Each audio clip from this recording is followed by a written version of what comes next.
बिहार की नवादा आज दूसरा जिला बना है जहां LIV की संचालक जो है विकास वैभव सर यहाँ पहुंचे हैं और लोगों को स्टार्टअप के बारे में विशेष जानकारी दी है और सोसाइटल बिजनेस के बारे में हम इनसे जानेंगे कि लोग कैसे जुड़ेंगे इससे और इसके माध्यम से लोगों को किस तरह से आज जागरूक किया गया, क्या कुछ लोगों को जुड़ने का कैसे लोगों को जागरूक किया गया। देखिए, लेट्स इंस्पायर बिहार 4 सालों से बिहार में सभी जिलों में हम लोगों को ऐसे लोगों को जोड़ने का प्रयास कर रहे हैं जो बिहार को विकसित बनाना चाहते हैं और जाति संप्रदाय हिंदू भेद विचारधाराओं के मतभेदों से ऊपर उठकर बिहार में उद्यमिता की क्रांति हर बिहारवासी को शिक्षित और स्किल्ड बनाने के लिए प्रयास करना चाहिए। तो पटना में भारत के महानगरों में ऐसे अनेक कार्यक्रम हुए, जिलों में भी युवा संवाद अनेक कार्यक्रम। स्टार्टअप समिट हम लोगों ने जमुई से शुरू किया। भागलपुर में कुछ दिनों पहले TNT कॉलेज में जनता विकास का कार्यक्रम हुआ। आज नवादा में स्टार्टअप समिट का आयोजन गवर्नमेंट इंजीनियरिंग कॉलेज में किया गया। युवाओं को बड़ी संख्या में जॉब सीकर्स हैं, जॉब क्रिएटर्स हम बना सकें, इसी के लिए प्रयास किया जा रहा है। और यदि हर जिले में 5 स्टार्टअप लग जाए तो हमारा लक्ष्य है, क्योंकि 100 लोगों को रोजगार मिलता है 2028 में, निश्चित रूप से बड़ी क्रांति बिहार में जन्म लेगी और युवा बड़ी संख्या में जाएंगे। हमारा प्रयास है प्रोत्साहित करने का, प्रेरित करने का और साथ साथ एक इकोसिस्टम निर्मित करने का, जिसमें ऐसे लोग जो बिहार के बाहर हैं या जो सफल उद्यमी हैं तो हमारे यूथ का मार्गदर्शन कर सकें, उनका सहयोग कर सकें। और सरकार की जितनी नीतियाँ हैं, भारत सरकार की, राज्य सरकार की, उसके विषय में गाँव गाँव में लोग अवगत हो सकें, उनका लाभ हो सके। स्टार्टअप का शुरुआत किस तरह से करना चाहिए, तो किस तरह से देखिए, स्टार्टअप्स के लिए कुछ नए आइडियाज लेके हम लोग को अपने आसपास के मार्केट देखना होगा। यदि आइडिया ऐसा है जिसकी मांग है, निश्चित रूप से सफलता भी मिलेगी। सरकार के द्वारा लोन दिए जाते हैं क्योंकि आपका आइडिया अच्छा है और अन्य ऐसे जो संगठन है बहुत सारे स्टार्टअप्स को फंड करती हैं, बहुत सारी कंपनीज हैं जो भी फंड करती हैं। ऐसे बहुत लोग हैं जो नए स्टार्टअप्स में इन्वेस्ट करना चाहते हैं। जैसे युवाओं में मिला तो किस तरह का सबसे ज्यादा मोटिवेट लोगों को किस तरह से स्टार्टअप। लेकिन मैं तो बिहार की चुनौती बताता हूँ। अत्यंत सुखद ये लगता है जो हम कहते हैं कि बिहार आज 14.5% से बढ़ रहा है, लेकिन साथ में जब हम देखते हैं बिहार की जनसंख्या 14 करोड़ है, 9 करोड़ की आयु 30 से कम, तो प्रति व्यक्ति आय आज मात्र 5,028 रुपये एक महीने में बिहार की है, तो भारत में सबसे कम है। जबकि अन्य राज्यों की अगर तुलना करें तो सिक्किम में 48,000, दिल्ली में 38,000, तेलंगाना में 29,000, महाराष्ट्र में, गुजरात में, केरल में 23,000, अन्य सभी राज्यों में बिहार से अधिक। ये चुनौती भी है, एक संभावना भी। चुनौती इस रूप में है, यदि हम 15% के दर से भी तो अपने आप में असंभव सा दर किसी भी अर्थव्यवस्था के लिए 5% स्कूल है, 15% से भी बढ़े तो 5 वर्षों में बिहार का व्यक्ति कमा रहा होगा केवल 10 वर्ष यानी 2035 में जैसा चल रहा है वैसा ही चलता रहे तो शायद हम 20,000 कमाते हुए पाएंगे।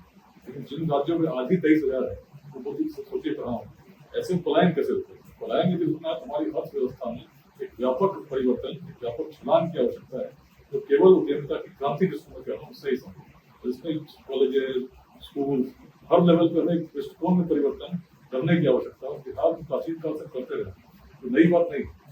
चंपा को बौद्ध ग्रंथों ने विश्व का पहला नगर इसलिए कहा क्योंकि वहाँ के उद्यमी ऐसे थे जो दूर तक व्यापार करने जाते थे, लोग दूर से आते थे, इतने प्रभावित हुए। वियतनाम भी कई वर्षों तक चंपा के नाम से लोग जानते थे। ऐसे अनेक उदाहरण बिहार के इतिहास में है जो बताते हैं कि हम उद्यमी लोग, लेकिन आज की परिस्थिति ऐसी हो गई हमारी जो प्राचीन सभ्यता थी उससे इतर हम आपस में संघर्ष कर रहे हैं जाति के नाम पर। अरे उस बिहार को याद कीजिए जिसमें जातियां थी लेकिन ऐसा जातिवाद नहीं। यही संदेश हम युवाओं को देते हुए कहते हैं, यदि बिहार में ऐसा जातिवाद रहता है तो मगध में नंदवंश का उदय होता ही नहीं। ऐसा जातिवाद रहता है तो आचार्य चाणक्य भी अपने जाति के युवक को खोजते, यदि खोजते तो बोला चंद्रगुप्त महान का उदय कैसे अखंड भारत का साम्राज्य। बड़ी सोच के लोग थे, वेदांत की धरती थी, इसीलिए हम वैशाली को स्थापित कर सके जिसमें 7,707 राजा चुने जाते थे अलग अलग क्षेत्रों से, जाति के आधार पर नहीं, और मिलकर अपने गणाधिपति का चयन करते। उस प्राचीन जोड़ने की जो क्षमता बिहार की थी, उद्यमिता की जो क्षमता बिहार की थी, यदि आज हमने धारण किया, प्रयास किया, इसी प्रयास में हम लोग लगे। मुझे बड़ी प्रसन्नता है जो लक्ष्य लेकर हम लोग चल रहे हैं। 3 स्टार्टअप ऑलरेडी स्थापित हो चुके हैं और 2028 तक यदि सभी ने सहयोग किया, इसलिए बड़ी श्रृंखला स्टार्टअप समिट्स हम लोग करने जा रहे हैं। आने वाले समय में 22 जून को अहमदाबाद में बिहार बिजनेस कनेक्ट, गुजरात के उद्यमियों को जोड़ेंगे, बिहार में जो बिहार के लोग गुजरात में रहते हैं उनको भी जोड़ेंगे, ऐसा एक आयोजन प्रस्तावित है। 24 अगस्त को पटना में स्टार्टअप समिट की अगली श्रृंखला हम लोग करेंगे, क्योंकि पूरे बिहार के सभी जिलों से स्टार्टअप सम्मिलित होंगे और ऐसे सभी स्टार्टअप जिसमें 100 लोगों को रोजगार मिल रहा हो उनको हम लोग सम्मानित करेंगे। एक सवाल सर, आपने युवाओं की बात करी और युवाओं के बारे में बताया और जाति संपर्क, लेकिन ये शुरुआत कहाँ से होती है? क्या युवाओं को ये पता है कि किस जाति, ये शुरुआत करने वाले ऐसे लोग हैं जो कहीं सत्ता में रहते या विपक्ष में रहते, जब सवाल उठाते तब हम युवाओं को ये जानकारी होती है, तब जातिवाद, तो उन लोगों के लिए क्या कहिएगा जो सत्ता में और विपक्ष में जाति उन्माद फैलाते हैं?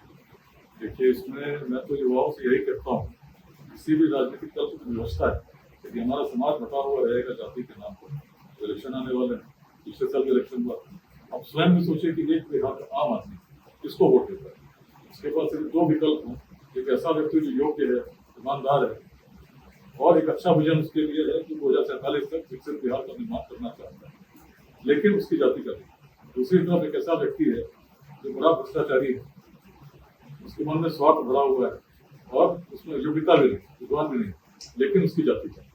आम आदमी किसको चुने? जहां भी मैंने पूछा है सबने यही कहा कि आम आदमी किसी को चुनेगा बिना कुछ योग्यता देखे हुए जो उसकी जाति का। यदि ऐसा ही चलता रहा तो राजनीतिक दल कैसे लोगों को चुनेंगे? तो ऐसे लोगों को चुनेंगे तो चुनाव जीत सकते हो, तो उनका लक्ष्य तो चुनाव जीतने तक सीमित हो जाता है। ऐसे जब तक समाज में एक बड़ा परिवर्तन नहीं होता तो केवल राजनीतिक परिवर्तन से बिहार कैसे बने? बिहार के समक्ष चुनौती बहुत बड़ी, लेकिन संभावना यह है कि जनसंख्या हमारी है, आज कुछ ही संख्या में बिहार के जो विद्यार्थी है बड़ा अच्छा कर रहे हैं, लेकिन तो बड़ी संख्या में शिक्षित हो गए, स्किल्ड बनाने का हम लोगों ने प्रयास किया। उस प्राचीन काल में यदि हम अखंड भारत के साम्राज्य का तब निर्माण कर सकते थे जब ऐसे संसाधन नहीं थे। विश्वविद्यालय नालंदा में, विक्रमशिला में तब स्थापित कर सकते थे, ऑक्सफोर्ड और कैम्ब्रिज की कल्पना नहीं थी। आज हम क्या नहीं कर सकते? आर्टिफिशियल इंटेलिजेंस का युग है, सूचना टेक्नोलॉजी का युग। हमें अपने युवाओं को सक्षम बनाना होगा। यदि हमने दृष्टि दे दी तो हमारे पूर्वजों की थी, निश्चित हो पड़ेगा। कुछ स्वार्थी तत्व चाहेंगे कि बिहार बटा रहे, उनके स्वार्थों को पूर्ति होती, लेकिन इस दृश्य को हमें अपने युवाओं को बताना हो। ऐसा चलता रहा तो निश्चित रूप से यदि समाज में बदलाव आएगा तो राजनीति भी परिवर्तित होगी, लोग दृष्टिकोणों में परिवर्तन आएगा। यही हम लोग उत्कृष्ट बिहार के देखना चाहते हैं। बिना नाम दिए हुए इन्होंने कई बातों को रखा, लेकिन ये युवाओं के लिए एक बहुत बड़ा प्रेरणा साबित हुआ कि जिस तरह से बिहार की आज राजनीतिक उस पर खास करके लोग ज्यादा ध्यान देंगे। जाति उन्माद जो फैलाया जाता है, इससे हटकर वो ध्यान दे और ऐसे लोगों को चुने जो बिहार को विकसित करे, देश को विकसित करे। नवादा से एबीपी न्यूज के लिए